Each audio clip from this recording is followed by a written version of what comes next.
Hello everyone मु जाजनिका ओडिया गुरु channel को आपनको स्वागत करूची। आमे ओडिशा जीके भितरे ओडिशा हिस्ट्री पढुथिले एवं पूर्व क्लास रे ओडिशा रे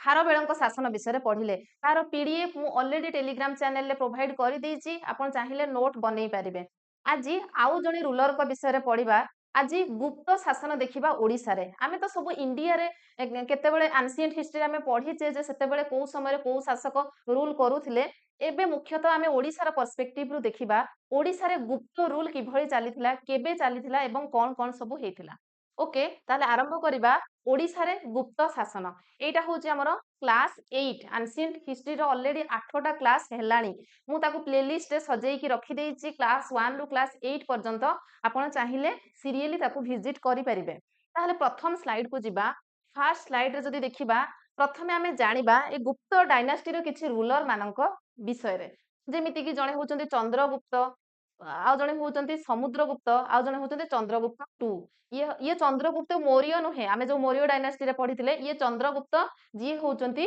फाउंडर ऑफ गुप्त डायनास्टी। ओके ताहले देखिबा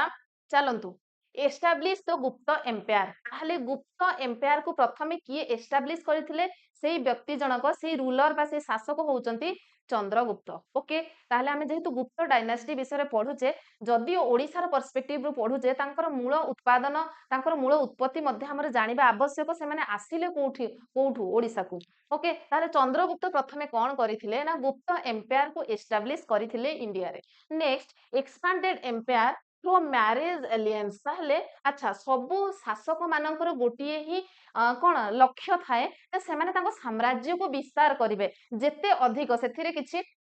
जदि किछि प्रतिबंधक आसे ताहले युद्ध करूथिले जे कोनोसी प्रकार हेउ से साम्राज्य जय करिबा ही तांकर मुख्य उद्देश्य थिला। तांको टेरिटोरी को एक्सपांड करिबा एवं जहा को जय कले सेही राज्य रु किछि धन संपत्ति आनी निज राज्य रे मिसेइबा। ओके ताहले किंतु चंद्रगुप्तଙ୍କର पॉलिसी कोन थिला से मैरिज अलायंस को आपणाउथिले जोथिरे कि से कोन करूथिले किछि अलगा कास्ट रो लोकन को मैरिज करूथिले जेमिति कि से लिच्छवी क्लान लिच्छवी जाति रे जो महिला तांको विवाह करिथिले एवं स्ट्रेंथेनिंग हिज एम्पायर। अच्छा जो महिला को विवाह कले जो झियो को बाहा हेले सेही झियोर बापा मध्ये कोनोसी गोटिए माने जागार रूल करूथिले कोनोसी जागार से राजा थिले से राजांकर झियो को जेहेतु बा हेले तेणु तांको सहित आ शत्रुता रहिबनी सेथिरु किछि एम्पायर मध्ये यांकु मिली जाउथिला। एई भଳି भाबरे से एक्सपांड करिबा पई तांको राज्य विस्तार पई से गोटे पॉलिसी आपणैथिले से मैरिज करूथिले विभिन्न काल रो माने विभिन्न क्लान रो विभिन्न जातिर झियो मानकु। ओके तापरे हमर सेथिरे किछि जाय आसने हमर इंपोर्टेंट होउचंती Samudragupta. Samudragupta expanded empire through military conquest. ताहले ये केउ भଳି भाबरे तांको राज्य को विस्तार करूथिले ना मिलिटरी कन्क्वेस्ट ता माने से युद्ध करिकि एग्रेसिव नेचर जोर जबरदस्त से एक्वायर करूथिले। ओके नोन आज तांको कोन कहा जाय सेठी पई तांको नेपोलियन ऑफ इंडिया बोली कहा जाय। नेपोलियन जने व्यक्ति जे कि महापराक्रमशाली व्यक्ति थिले तो जेहेतु समुद्रगुप्त मध्य बहुत पराक्रमशाली थिले एवं सी मिलिटरी कन्क्वेस्ट द्वारा तांकर राज्य को से एक्सपांड करूथिले तेणु करी तांको कंपेयर करा जाए नेपोलियन को सहित एवं समुद्रगुप्त को नेपोलियन ऑफ इंडिया बोली कहा जाए ताकू मने रखिबे। तापरे आउ जने रूलर होउचंती सी हेले चंद्रगुप्त 2। चंद्रगुप्त 2 कोन कले से पुणी थरे expand the empire empire's influence presided over the period of art literature and science। तो ये तांकर राज्य विस्तार रे बेसी तांकर इंटरेस्ट नथिला से कोन करूथिले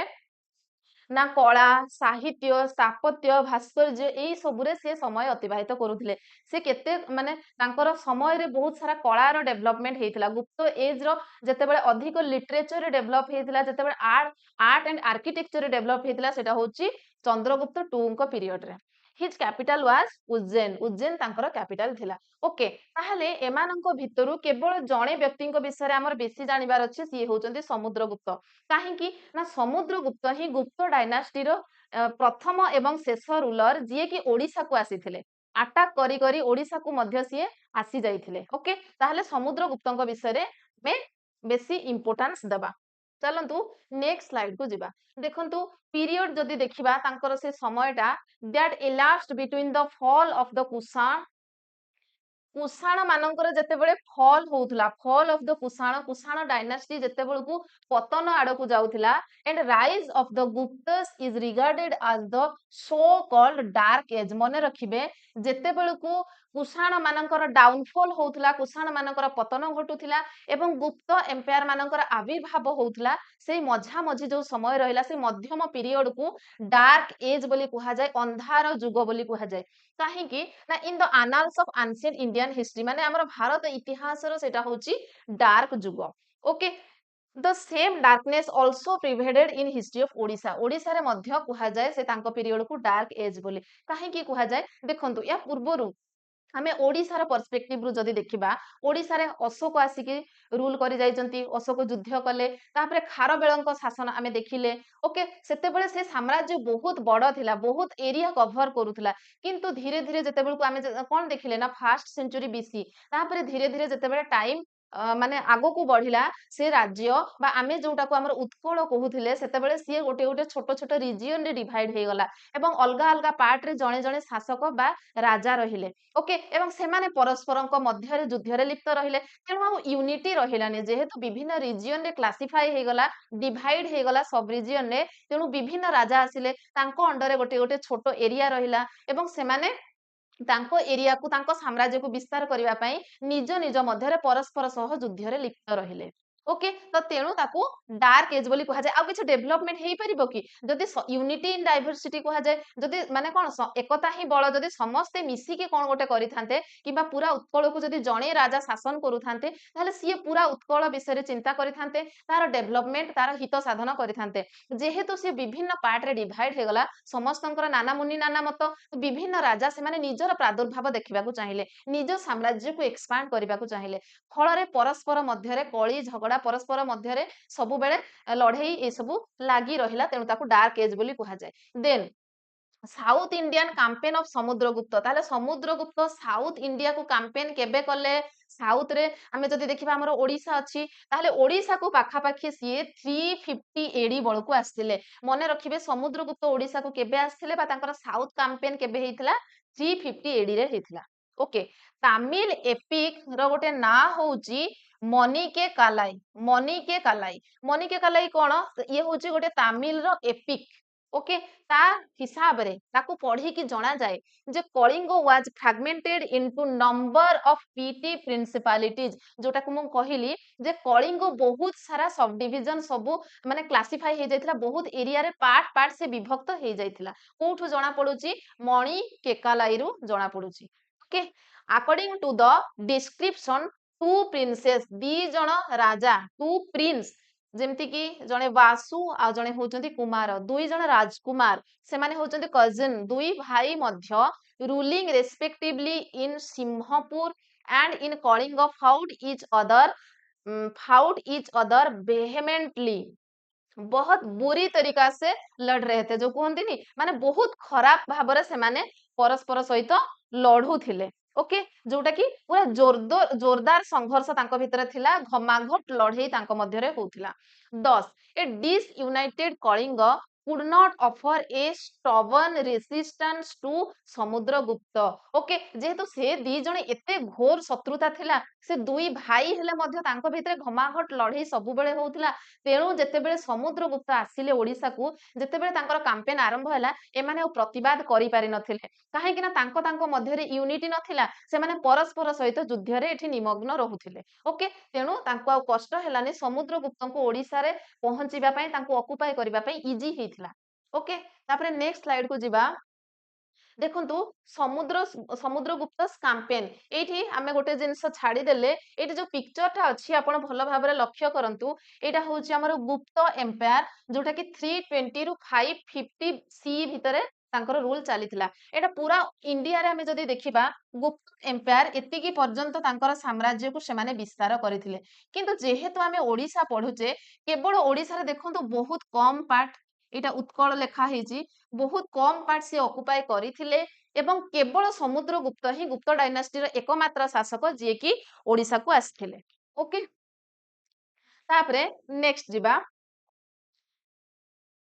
समुद्रगुप्त कैंपेन इन साउथ ताहले से साउथ को जेतेबेले तांकर कैंपेन आरंभ कले कोन कले प्रथमे ना से कैंपेन विषय आमे कोठु जानिबा को पाउचु अलाहाबाद इनस्क्रिप्शन रो जानिबा को पाउचु ये अलाहाबाद रे थिबा इनस्क्रिप्शन जोठी की जना पडुनी लेखा हेचे ए विषय रे जे से ओडिसा को केबे आसीथिले Samudragupta gives a vivid description of his south Indian campaign ताहले एई अलाहाबाद पिलार रे से माने क्लियरली मेंशन करिसंती जे साउथ को से केमिति कैंपेन स्टार्ट करथिले in this campaign he defeated the following rulers ताहले सी जेतेबेले आसिले निश्चय भाव में बहुत राज्य को अतिक्रम करी आसीथिबे बहुत राजांक सहित युद्ध रे लड़ाई करिथिबे एवं तांको हरैथिबे सेई मानंक मध्यरु केते प्रमुख शासकंक ना दिया हेची आपण टेबुल ले मने रखि पारिबे बोली मु मेंचे सेंटेंस एठी लिखिनी आपण इजीली मने रखि पारिबे देखंतु सी जेतेबेले प्रथमे आसीले जणे रूलर को सहित तांकर युद्ध हेइथिला प्रथम टेबुल ले आमे देखिबा शासक मानक ना रूलर ऑफ सी को स्थानर सेतेबेले शासक थिले एवं हिस्टोरियंस आइडेंटिफाइड द एरिया ताहले रूलर सेतेबेले जोठिकार सी शासक थिले एक्चुअली सेतेबेले जागा गुडा सब ना डिफरेंट डिफरेंट थिला आमे एबे जेमति कहूछु हमर बलांगीर बालेश्वर भद्रक सेतेबेले सेही भली भाबरे नामकरण नथिला ओके ताहले सेही जागा गुडी को हिस्टोरियंस माने आइडेंटिफाई करिसंती जे हमर वर्तमान रो को जागाटा सेतेबेलकू कोकोळ कुहा जाय ओके सेतेबेलर जो रूलर थिले तार वर्तमान रो नेम कोन सेटा हमें लास्ट हमर कॉलम रे देखिबा ओके ताहले प्रथमे जळे राजा को से परास्त करथिले से होचंती महेंद्र महेंद्र कोठिकार शासक थिले ना कोकोळर शासक थिले ताले ई कोकोळटा कोउटा सेटा हिस्टोरियंस माने आइडेंटिफाई करिसंती जोटा कि वर्तमान रो हमर रायपुर जोटा कि छत्तीसगढ़ रो एवं बिलासपुर एवं संबलपुर एई एरिया रे सेतेबेले शासन करूथिले महेंद्र तांको सहित से युद्ध करिथिले किए ना समुद्रगुप्त एवं तांको परास्त मध्य करिथिले ओके तापरे नेक्स्ट होचंती व्याघ्रहराज व्याघ्रहराज तांकर माने से कोठिकार शासक थिले ना महाकांतर शासक थिले महाकांतर को एरिया को आमे महाकांतर कहिबा ना हमर एबेकार जो कोरापुट एवं कलाहांडी एरिया ओके एठी से शासन करथिले आउ जने राजा को से परास्त करथिले सी होचंती महेंद्र एवं महेंद्र सेतेबेले पिष्टपुर रे रूल करूथिले एवं पिष्टपुर होची वर्तमान हमर आंध्र प्रदेश ओके ता पर रूलर होचंती स्वामी दत्त एवं स्वामी दत्त शासन करूथिले कटुर कटुर रे एवं जोटा कि वर्तमान हमर होची गजपति डिस्ट्रिक्ट सेही भली भाबरे कुबेर आउ जणे रूलर थिले कुबेर शासन करूथिले देवराष्ट्र रे शासन करूथिले एवं देवराष्ट्र होची वर्तमान रो विशाखापट्टनम सेते बेले आमे वर्तमान रो जो ओडिसा मैप देखुचे से भली भाबरे हमर मैप नथिला ओडिसा सहित आमे जोटा कि उत्कल बोली कहूचे ओडिसा सहित छत्तीसगढ़ रो किछि एरिया एवं हमर आंध्र प्रदेश रो किछि एरिया मिसी रहिथिला ओके सेति में आमे देखिले आंध्र प्रदेश आसुची रायपुर आसुची ओके तापरे आउ जणे होचंती कामन कामन होचंती एरांदपाला तांकर एरिया होची एरांदपाला रो सी शासक एवं सेटा को कुहा होची हमर गंजाम डिस्ट्रिक्ट तापरे आउ जणे होचंती मंतराज मंतराज सी कौरलर शासक थिले कौरल जोटा कि वर्तमान रो खोर्धा डिस्ट्रिक्ट ओके याकू 4-5 थर केवल आपण देखि देबे मने रहि जिवो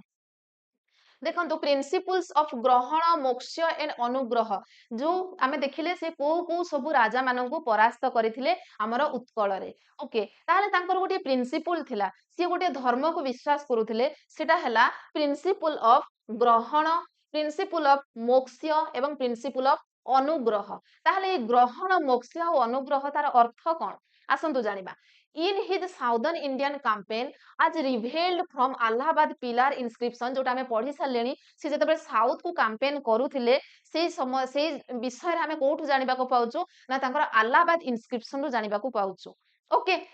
जोटा कि द रूलर्स लाइक महेंद्र आमे एबे देखिले को सब रूलर मानन को से परास्त करिथिले महेंद्र मंतराज व्याघ्रहराज दामन स्वामी दत्त ओके कुबेर एई माननकु सबु से कोन करथिले हरैथिले but he got back to their respective territories like Kosala Koral तापरे महाकांतर एरांदपल कटुर जो सब आमे देखिले देवरकस्त ए सब एरिया गुडा को से कोन कले ना पुनी फेरै देथिले माने राजा मानकु जय कले तांको राज्य को माने राजा मानकु हरैले एवं तांको राज्य को जय कले से ऑक्युपाई करी कि रूल करी नाहंती तांको पुनी थरे से फेरै देथिले ओके एमती काहे की करले देखिबा ना how ever these kingdoms were not annexed by Samudragupta as he had followed the principles of काहींकि ना सिए कोन पई ताको अनेक्स करि नथिले तांको साम्राज्य रे मिसेई कि शासन करि नथिले कोन पई काहींकि ना सिए ई तीनोटी प्रिंसिपल को बिलीव करूथिले ग्रहण मोक्ष एवं अनुग्रह ताहले ग्रहण कोन ग्रहणर अर्थ होउची कैप्चर करिबा तांकर उद्देश्य थिला सी जहाकू कोन करिवे ना ताको कैप्चर करिवे ओके कैप्चर बुझी होची तापरे मोक्ष करिवे मोक्ष माने रिलीज कर देबे ताहले जहाकू भी सिए युद्ध रे जीतिले ताको पुनी छाडी देबे एवं आ गोटे होची अनुग्रह अनुग्रहर अर्थ होची रीइंस्टेट ओके रीइंस्टेंस रो अर्थ होची प्रतिरोध करिबा माने सिए जदी तांको शरणापन्न होउचंती ताहले तांको सिए आउ युद्ध करिवेनी तांको तांको राज्य से फेरे देबे तो एई तांकर जो नीति थिला एई प्रिंसिपल थिला सेइथि पई से राज्य को ऑक्युपाई करिकि तांको राज्य रे मिसेई नथिले no other Gupta ruler had ruled over southern India territories जोटा कि हमर Kalinga they never formed a part of the Gupta empire यांको व्यतीत एभଳି कोनोसी गुप्त शासक नथिले जी कि साउथ को कैंपेन करिसंती एवं कलिंग सहित युद्ध करिसंती सेमिति कोनोसी राजा नाहांती से जणे ही रूलर जे होचंती समुद्रगुप्त ओके ताहले सिए ही एवं गुप्त एम्पायर सहित आउ को माने सी नै कि माने गुप्त एम्पायर सहित हमर उत्कल को से मिसेई मध्य नाहांती ओके कोन करिवे एते छोट छोट सब शासक सेते बेले त बहुत पराक्रमशाली राजा नथिले हमर कलिंग रे त तांकुर एते छोट छोट राज्य विचार मान को नै कि कोन करिवे से दया देखै कि फेरै दैथिले ओके गुप्त कॉइन्स विषय रे टिके पढिबा ओके गुप्त कॉइन्स some गुप्त coins have been discovered from different parts of Odisha आमे जदि देखिबा ओडिसा रो विभिन्न स्थान रु गुप्तंक समय रे व्यवहार होउथिबा coins हमको प्राप्त हेछि आमे पाइछु okay basing on that some historians open that there was Gupta rule in Odisha ताहले याकू बेस करिकि जेहेतु गुप्त डायनास्टी रो कॉइन मिलिछि तेनु लोक कुहंती किछि ओपिनियन दियंती कोन किछि हिस्टोरियंस कोन कहंती ना ओडिसा रे गुप्त शासन चालीथिला बोली काहे कि ना कॉइन्स मिलिछि गुप्त मानकर okay but it should be taken with a pinch of salt किंतु याकू गोटिए माने लूण चिमुटा भଳି माने बहुत कम अटारे लूण देले जेंति जणा पड़ेनी बहुत कम अमाउंट तो सेही भଳି it is to be stated that persons who visited Odisha by that time for the purpose of pilgrimage might have brought these coins with them आउ किछि हिस्टोरियंस कुहंती आउ किछि व्यक्ति कुहंती तार अर्थ नुहे जे गुप्त माने जदि आसीचंती उत्कल रे शासन करिचंती कलिंग रे शासन करिचंती ताहाले ही एठी हमर कॉइन मिलिबो सेया नुहे से माने कहिचंती जे किछि लोक विजिटेड ओडिसा ओडिसा को बुलिबा पई मध्ये आसीथिले गुप्त एज रो एवं से माने कोन पई आसीथिले for the purpose of pilgrimage एठी हमर ठाकुर किछि मूर्ति देखिबा पई दर्शन करिबा पई से माने आसीचंती एवं तांको सहित से माने से गुप्त जेहेतु रूल चाली थिला से कॉइन धरि कि आसीचंती एवं ताकू हमें देखिबा को पाउछु ओके तेनु संपूर्ण भाबरे कोनोसी गोटिए पर्टिकुलर तथ्य हम पाखरे नाही जे एठी माने कोन गुप्त माने रूल करूथिले बोली मे भी करूथिले मे नॉट बी हेई पारे न हेई मध्य पारे ओके आज the discovery of Puri Kushana rule in Odisha. Similarly, Gupta coins found in Odisha could not justify the Gupta rule in Odisha. Okay, सेटा ही लेखा हेची जदि हो कॉइन मिलिला तार अर्थ नुहे जे एठी गुप्त माने शासन करूथिले बोली ओके जदि हो गुप्त माने रूल करू नथिले किंतु समुद्र गुप्त निश्चय भाबरे आसीथिले जोटा कि आमे तांकर पिलार इन अलाहाबाद पिलार इनस्क्रिप्शन रो जानिबा को पाउछ okay next after Samudragupta, no Gupta ruler is found to have extended his sway to the southern direction. समुद्रगुप्तଙ୍କ ପରେ କୌଣସି ବି ଗୁପ୍ତ ruler south direction ରେ ଆଉ move କରି ନାହାନ୍ତି ओके एक्सटेंड करि नाहंती नो ओडिशान इनस्क्रिप्शन और literature bear the testimony on the गुप्त rule in this land ताहले ओडिसा रे मध्य एभଳି हमर कोनोसी इनस्क्रिप्शन नाही जोथरे कि गुप्त शासन विषय रे सेमिति कोनोसी तथ्य हमकु मिली परिबो with the fall of the Guptas India witnessed the rise of Pushyabhuti dynasty of Thaneshwar तापरे धीरे धीरे गुप्त मानकर डाउनफॉल हैला इंडिया रे एवं ता सहित पुष्याभूति डायनास्टी रो आविर्भाव हैला कोठी ना थानेश्वर रे एवं हर्षवर्धन जी की illustrious ruler of this dynasty ए पुष्याभूति डायनास्टी रो जने ruler Harshavardhana the course of his conquest extended his sway over the Kongoda Mandala of Odisha ତାହେଲେ ଓଡିଶାର ସେ କଙ୍ଗଦ ଆଡକୁ ପୁଣି ହର୍ଷବର୍ଦ୍ଧନ କଣ କରିଥିଲେ ନା ପୁଣି ସିଏ ତାଙ୍କର କାମ୍ପେନ ଷ୍ଟାର୍ଟ କରିଥିଲେ କିନ୍ତୁ ସିଏ ହଉଛନ୍ତି ପୁଷ୍ୟାଭୂତି ଡାଇନାଷ୍ଟିର ଗୁପ୍ତ ଡାଇନାଷ୍ଟି ପରେ ଯୋଉ ଡାଇନାଷ୍ଟି ରୁଲ କରିଥିଲା ଓକେ ତାହେଲେ ଏଠି ଆମକୁ ଇଜି ହେଇଗଲା ଗୋଟେ ଜିନିଷ ଯେହେତୁ ଗୁପ୍ତ ଶାସକଙ୍କ ବିଷୟରେ କୌଣସି ଇନଫରମେସନ ଆମକୁ ମିଳି ନାହିଁ ଏଇଠୁ ଜଣା ପଡୁଛି ଯେ ସମୁଦ୍ର ଗୁପ୍ତଙ୍କ ବ୍ୟତୀତ ଆଉ କୌଣସି ବି ଗୁପ୍ତ ରୁଲର ଓଡିଶାକୁ ଆସିନାହାନ୍ତି ଭଲ ହେଇଛି ଆସିନାହାନ୍ତି ଯଦି ଆସିଥାନ୍ତେ ଆମକୁ ବହୁତ କିଛି ଏବେ ପୁଣି ମନେ ରଖିବାକୁ ପଡିଥାନ୍ତା ସିଏ କୋଉ ରାଜାଙ୍କୁ ପରାସ୍ତ କଲେ ସିଏ କୋଉ ପ୍ରିନ୍ସିପୁଲ ରଖିଥିଲେ କଣ କୀର୍ତ୍ତିକଳାପ କରିଥିଲେ ଏଇ ସବୁ ମନେ ରଖିବାକୁ ଆମକୁ ଆହୁରି ମୁଣ୍ଡ ବିନ୍ଧିଥାନ୍ତା ଓକେ କିମ୍ବା ଯଦି ଓ ଆସିଥିବେ ସେମିତି କୌଣସି ପ୍ରୁଫ ଯେମିତି କି ଆମେ ଦେଖିଲେ ଆହ୍ଲାବାଦର ପିଲାର ଇନସ୍କ୍ରିପସନ ସେମିତି କୌଣସି ଜାଗାରୁ ଆମକୁ ସେମିତି ପ୍ରମାଣ ମିଳିନାହିଁ ହୁଏତ ପରେ ହିଷ୍ଟୋରିଆନ୍ସ ମାନେ ଯଦି ପୁଣି ପାଆନ୍ତି ଆମର ପର ବଂଶଧର ମାନେ ପୁଣି ତାକୁ ପଢିବେ ଗୁପ୍ତ ରୁଲର ମାନେ ଯଦି ଆସିଥାନ୍ତି ଓକେ କିନ୍ତୁ ଏବେ ପର୍ଯ୍ୟନ୍ତ ଆମେ ଯଦି ଦେଖିବା ଆମର ଯୋଉ ବୁକ୍ ଆମେ ହରିହର ପଣ୍ଡାକୁ ଫଲୋ କରୁଥିଲେ ହିଷ୍ଟ୍ରିର ସେଇ ବୁକ୍ ଅନୁଯାୟୀ ଏବେ ପର୍ଯ୍ୟନ୍ତ ସମୁଦ୍ର ଗୁପ୍ତଙ୍କ ବ୍ୟତୀତ କୌଣସି ଗୁପ୍ତ ରୁଲର ଓଡିଶା ଆସିନାହାନ୍ତି ଓକେ ତାପରେ ନେକ୍ସଟ ଯେହେତୁ ଆସିନାହାନ୍ତି ତେଣୁ କ୍ଲାସଟି ମଧ୍ୟ ଆମର ଛୋଟ ହେଇଗଲା ଗୁପ୍ତ ଡାଇନାଷ୍ଟି ଓଡିଶାରେ ରୁଲ କରିବାର ଏତିକିରେ ପରିସମାପ୍ତି ଘଟିଲା ନେକ୍ସଟ ଦେଖିବା ଯେ ହୁଏନସାଂଙ୍କର ଓଡିଶା ଆଗମନ ହୁଏନସାଂ ଓଡିଶା ଆସିଥିଲେ କେମିତି ଆସିଥିଲେ ତାଙ୍କ ପ୍ରିନ୍ସିପୁଲ କଣ ଥିଲା ଏବଂ ସେ କଣ କଣ ଜୟ କଲେ ସେ ବିଷୟରେ ପଢିବା ଆଶା କରୁଛି ଏଇ କ୍ଲାସଟି ନିଶ୍ଚୟ ଆପଣଙ୍କ ପାଇଁ ବେନିଫିସିଆଲ ହେଇଥିବ ଆପଣ ବହୁତ ଭଲ ଭାବରେ ବୁଝିପାରିଥିବେ ୟାର ଯଦି ପିଡିଏଫ ଚାହୁଁଥାନ୍ତି ଆମ ଟେଲିଗ୍ରାମ ଚ୍ୟାନେଲରେ ଜଏନ ହେଇଯିବେ ତାର ଲିଙ୍କ ମୁଁ ଡିସ୍କ୍ରିପସନରେ ଦେଇଦେବି କ୍ଲାସଟି ଭଲ ଲାଗିଲେ ଲାଇକ୍ କରିବେ ସାଙ୍ଗମାନଙ୍କୁ ସେୟାର କରିବେ ଏବଂ ଚ୍ୟାନେଲରେ ନୂଆ ଥିଲେ ଚ୍ୟାନେଲକୁ ସବସ୍କ୍ରାଇବ ମଧ୍ୟ କରିଦେବେ ଥ୍ୟାଙ୍କ ୟୁ ଜୟ ହିନ୍ଦ ଜୟ ଜଗନ୍ନାଥ